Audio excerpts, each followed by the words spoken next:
Well, good morning, everyone. How are you? Welcome to another live this morning. Good to have you on with us, and we appreciate it big time. And we'll say hello to a few friends as you come on. Thanks for joining us live. We appreciate that, and I know not all can, but Brahim and your numero uno. And Wendy from Wasaga, good morning. Madeleine, how are you? From Kippawa, Quebec. Sandy, Fergus Falls, Minnesota. Betty Lynn, Lori Lee, Ventura, California. Carrie from Nebraska. Fran from Orangeville, good morning. Nativity. And Nellie, how are you? Nick from our staff. And Laurie and Ryan from Sarasota, Florida. Yolande. Bonjour. Mary from Norwich. And Georgie, Halifax, Nova Scotia. Wendy from Markham. Tina, good morning. And Carrie from Hamilton. Bonnie, Little Britain. And who else here? Okay, Arlene, how are you? Happy sunny Tuesday. Donna, nice to have you on. Kevin is in his car in Oshawa. Diane, good morning. Yvonne from Petawawa. Gloria, San Antonio, Texas. Sue from Bolton, good morning. Wanda, Ridgeway. Lise, how you doing? And Rita, good morning from Wasaga Beach. Janine. And Veronica. And Marilyn. How are you? And John. Elgin, Illinois. Carol. Mount Pearl, Newfoundland. Donna from Park Hill. Margie from Kansas. Good morning. Guys, thanks for coming on. Deb from Motown. Vince. And Wanda from Virginia. Marlene, good morning. Linda, St. Jude, Quebec, bonjour. And Terry, guys, you have no... Donna from Newfoundland. Nancy, how are you? And Marla from Ottawa. Thanks, guys, for joining in. Karen from Kincardine. And Jude, how are you? Eric, salut. And Heather from Miramachi. Sue, how are you? And Laurie from Cambridge. And Wendy, another Wendy from Dieppe, New Brunswick. There's my buddy, Dr. Troy Bennett. Good morning to you. Hi, guys. Francis Marie. Madalena, how are you? Rachel. I want to say hello to Dr. McEwen, too, because I'm usually Cheryl, Carmel, Newfoundland, Sherry. Oh, I want to sing, Sherry. Nancy, Shireen, how are you? Linda, oh, those Lindas, we love them. Kathy from Texas, and Nancy, good morning. Barbara, okay, let's get going, guys. Okay, I'm going to answer a few questions. Today's going to be more a little bit of a mixed bag. I've got some studies here. I'm going to comment on them a little bit. A few questions were asked, okay, that sometimes I'll scroll after a program and just see if there's anything that people commented on or asking questions. Someone was asking, I fry my eggs in bacon fat. Good? Very good. Remember, fat don't make you fat. Bacon fat, very good. Lubricates the body. So cook your eggs in bacon fat. Can you overdo it? Well, look, I guess if you had gallbladder problems, then you have to sort of be careful with fats. But you do really well with fats. Animal fat is a saturated fat, And saturated fat has got a bad rap, but it really is a satisfied fat. You can't, one of the problems with seed oils, so-called vegetable oils, you know what the problem is? When you heat them up, they become rancid. But you heat up bacon fat, butter, just lubricates. It lubricates inside your body. It really gives your body an oil change compared to those bad fats because they're saturated. They're satisfied. Heat does not denature them. So good for you. Okay. Too much protein, hard on the kidney? Nah. It's the opposite. Okay? And again, I always refer you to a diabetic. Who gets the most kidney problems? Diabetics do. Why? Sugar destroys the kidneys. Not protein. Protein doesn't destroy kidneys. Sugar does. Okay? Sugar does. And again, why is it that protein got such a bad rap as far as kidneys? Is because they see protein in the urine. And protein in the urine, to someone that knows nothing about nutrition, oh, if you have protein in the urine, which isn't good, therefore you're eating too much protein. But that's not what happens. When you eat too much sugar, you get protein in the urine. It's not protein from protein. Your kidneys love protein. Protein is good for your kidneys, and I know it's going to be hard to undo. I'm not trying to reach the world. I'm trying to reach my audience so that they understand it. Again, I refer people to diabetics. Why do diabetics have so much trouble with their kidneys, with their eyes, with their heart? They're 50% more likely to die from heart disease. Why is that? Sugar is destructive. It destroys your eyes. It destroys your heart. It destroys your blood vessels. And blood vessels are the key to kidney function. And it destroys kidneys. Like I said earlier podcast, I've talked about, I wish I had invested in dialysis machines. Clinics popping up everywhere for dialysis. Again, why? Because we're eating more protein? We're eating less protein than we ever ate. The consumption of red meat is down 30%. We don't eat near as much protein. And especially when you meet a senior citizen, they never get enough protein in their diet because they've been lied to. Okay, thanks for the question. Too much protein, hard on the kidneys? Just the opposite. Someone was saying, we can't read the label on the multi-nutrient. It's so small. I know. Take out a magnifying glass. I'm sorry. But guys, why do you think that product was so popular? I invite anyone to look at our liquid multi-nutrient, which used to be called Blood Boost. Okay? And compare it to anything else you see. If we put everything in there, okay? Everything. It's hard to put that on a label. I guess we need to do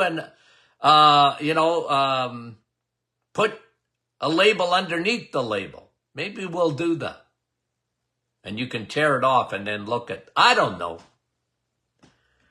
We just were waiting so badly for that product to be released again. Okay, thank you very much for those. Oh, pulsating in the ear. I don't know who asked this. I should have wrote the name down. Pulsating in the ear. Can that be low potassium? Possibly. Possibly. Usually pulsating in the ear is something that I used to, in my clinic days, I used to say, well, there's a good possibility that you are low in iron. And you've got some anemia there going on, and you can hear the pulsating in the ear. But potassium could be a problem. Okay. Let me read to you a few studies that have come out here, and let me get back to them. Fluoride in pregnancy linked to worse child behavior. Again, guys, you and I live in a toxic soup. A toxic soup. Are we going to get away from it? No. We can make it better, but you're not going to get away from it. You have to, in my mind, you have to put that in your thinking, okay? We don't live in a perfect world, and it's not that I'm a pessimist, okay? I'm a realist. When I read all these things about toxins, I understand that it's the way it is, okay? I don't want to lose any sleep about stuff that I can't control. I mean, I talk to you almost daily about microplastics, right? They're everywhere. And here we are talking about fluoride in pregnancy. Where do you find fluoride? Oftentimes in water, toothpaste. If you can avoid it, avoid it. Okay, because somebody asked, wait a minute, I thought I got another question on water. Okay, I think it was somebody asking. Somebody was asking, well, Doc, what do you do? What do you do when you drink water and there's chemicals in it? Well, you better filter that water. Get a good filter. It's worth it. And make sure, like I like spring water. Personally, I like water with minerals in it, the way water should be. That's my preference. But I want that water, to be, if you're going to drink it out of a tap or whatever, filter that water. Get all the chemicals you can out of the water. Because you're putting that directly into your body. But remember this, okay? Again, you're not going to get rid of all chemicals. You're surrounded by them. It's in the air. It's in water. It's in the soil. It's everywhere. On Mount Everest and placenta. Babies. Okay? So what do? I'm big on you taking care of you. You go first. Take care of yourself. This is why I always talk about you doing everything you can that your immune system does the trick for you. It will protect you. Your body has an amazing ability to detox itself. And I've talked to you about that. Okay? And the primary organ for that is your liver. And there's nothing better for your liver than to empty it. Okay? And you know me, I'm big, big, big on probiotics. Because there are certain strains of bacteria that really do bite off toxins. They chelate toxins in your body. They're on your side. Friendly bacteria. Those are really important things to do. You're just not going to get away. Well, here's another one. Let me see. I think I have it right here. Let me see. What was it here? This doesn't surprise me, but it's about, here it is, tattoos associated with increased risk of lymphoma. Lymphoma is a cancer of your lymphatic system, okay? Tattoos associated with increased risk of lymphoma. Not good.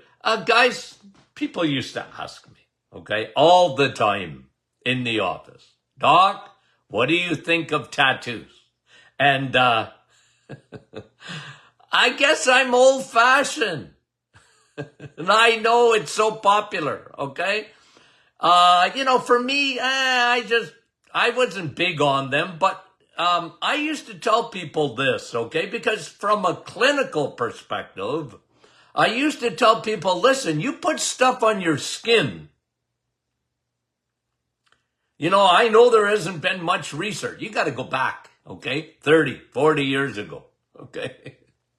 And I was in practice for a long time, but people would ask me, what do you think of tattoos? Well, on your skin, I said, I don't know if there's any research, but you put ink on your skin, some of that's getting into your bloodstream. You put a patch. What do? A lot of medications today are delivered by dermal. They're delivered by the skin. You put a patch on. I know patients that had nitroglycerin patches. And, you put it on the skin. The skin is a wonderful method of transport inside your body. This is one of the reasons I always screamed consistently for 50 years about using sunscreens. I never liked it. I hated those chemicals. I said, you're putting that right on your skin. They're carcinogenic. And now we got research, took time. I can't say that I've seen research before on tattoos. Maybe I have and I don't remember. But this one here is showing, not so good. It's associated with the increased risk of lymphoma. Let me just see if there's anything else on there. This was done after multiple individual case reports of lymphoma. Nielsen and AL published this disturbing report from Sweden. Okay. Anywho, okay? So, if you or a loved one already has a tattoo, okay, your body's ability to detox is amazing.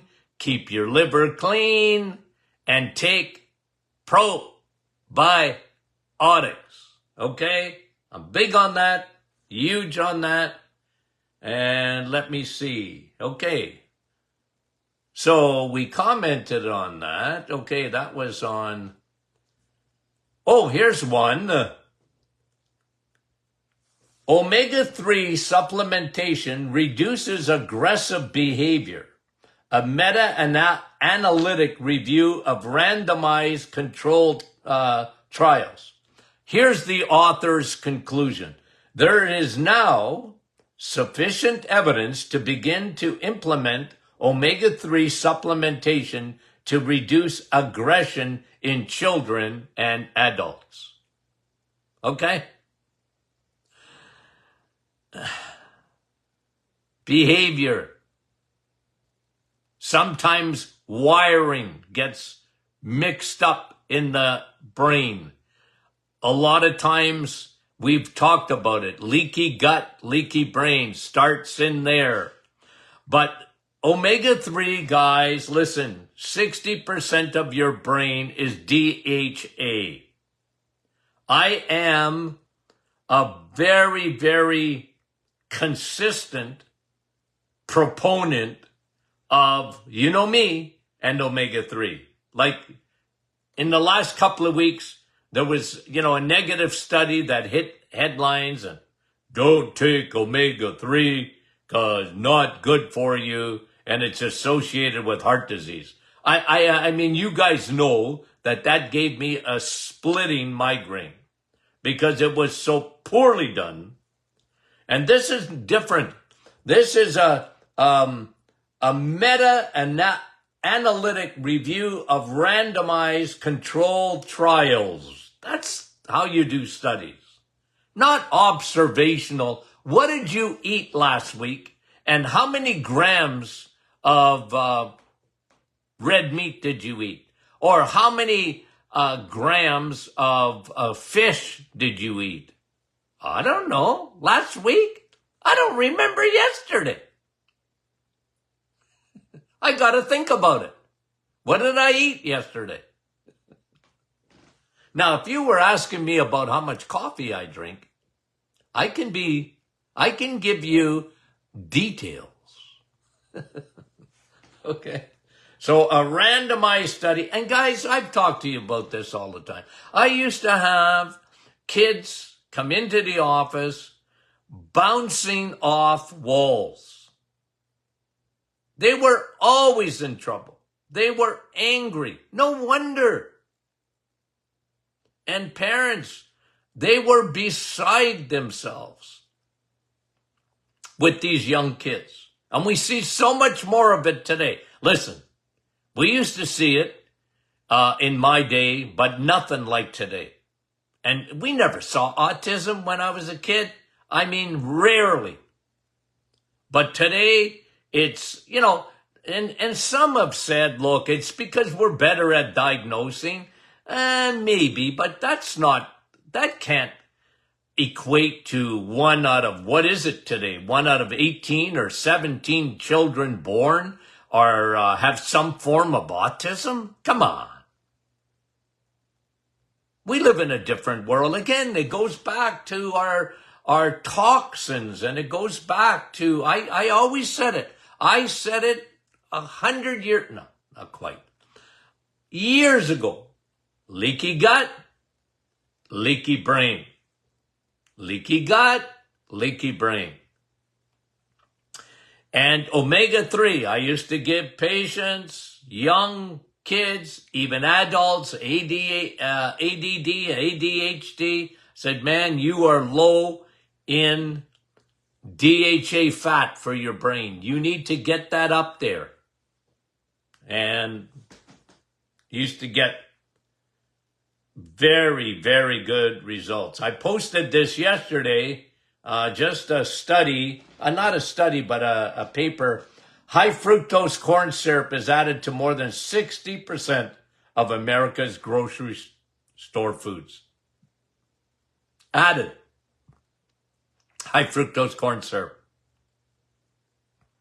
No wonder we're so sick. And I answered the question yesterday about uric acid.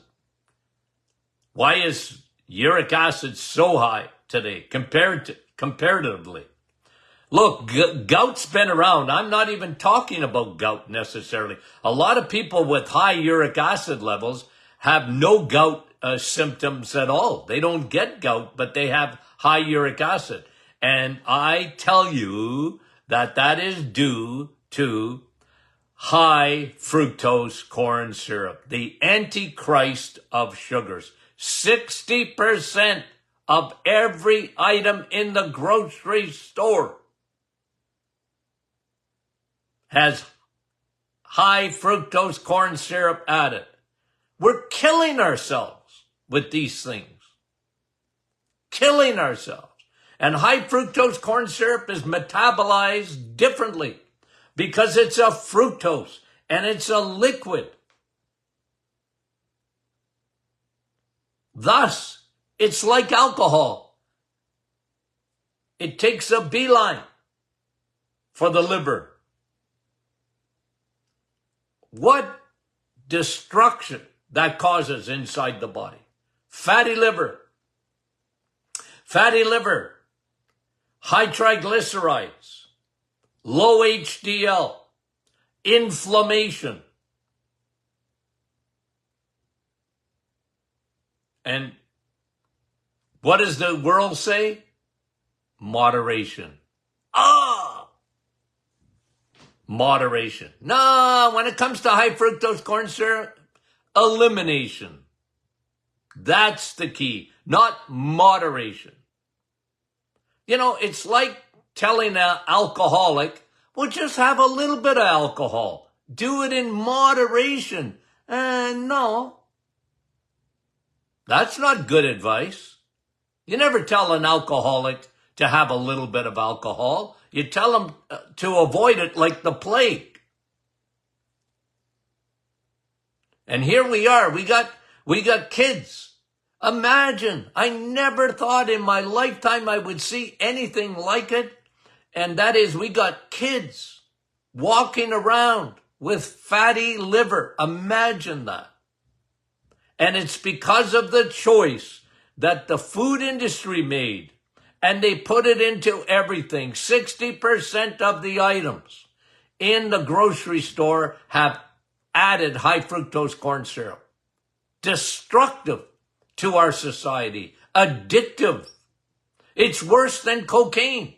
It takes the same pathway as cocaine does in the brain. Ugh. I didn't know I'd get myself so excited this morning. Magnesium supplementation increases testosterone. That's good news. You know how much I love. Effects of magnesium supplementation on testosterone levels of athletes and sedentary subjects at rest and after exhaustion. Okay, so this is a study, 4 weeks of magnesium supplementation. I just want to see how much they were taking. Boy, not a lot.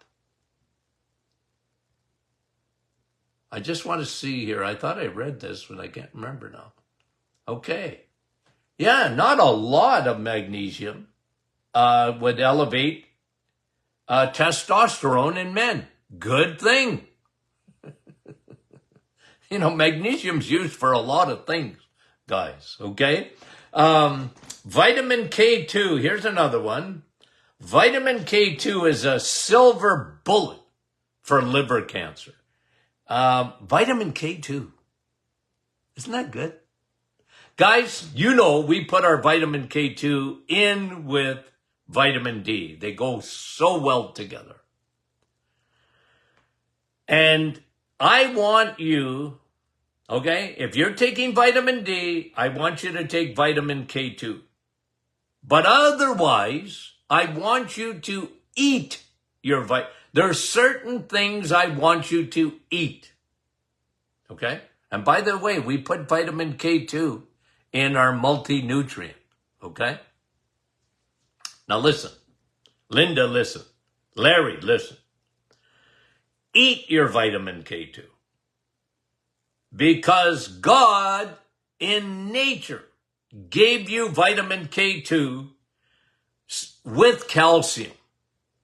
Where do you find calcium? Well, you find it in vegetables, you do. But the best source of calcium is eggs, meat, and everybody knows about cheese. Dairy gives you calcium, guys. We all know that. But isn't it interesting that whenever you find calcium in the animal kingdom, you're going to find vitamin K2 with it? And this is why I always argue.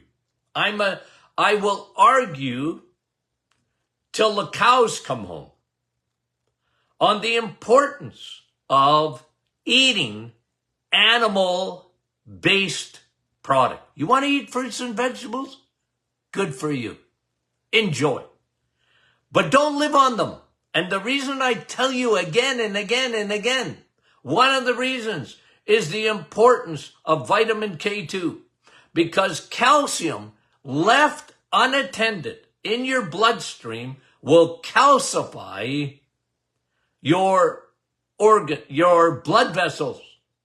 You don't want that. You don't want atherosclerosis. You don't want calcium building up in your blood vessels, guys. That's why K2 takes calcium and takes it out of the bloodstream. It's a bouncer. You out. And I'm going to bring you to your teeth and your bones where you belong. Calcium belongs in your bones and teeth. Okay? Yeah. Really important. And it's right in food. You don't have to supplement. Again, the reason we put vitamin K2 in with our vitamin D, that's different because vitamin D, as everyone knows, increases your bone. It's good for, why? Because it increases calcium.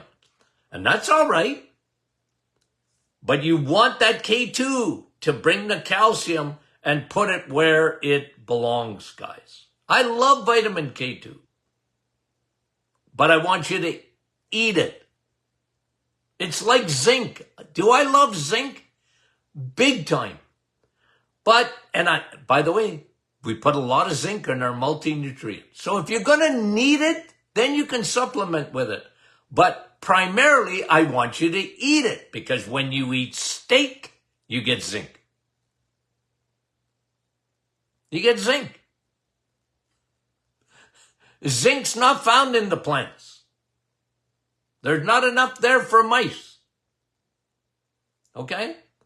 I want you to eat. Okay? I want you to eat certain vitamins. Okay. Guys, that was fun. Okay.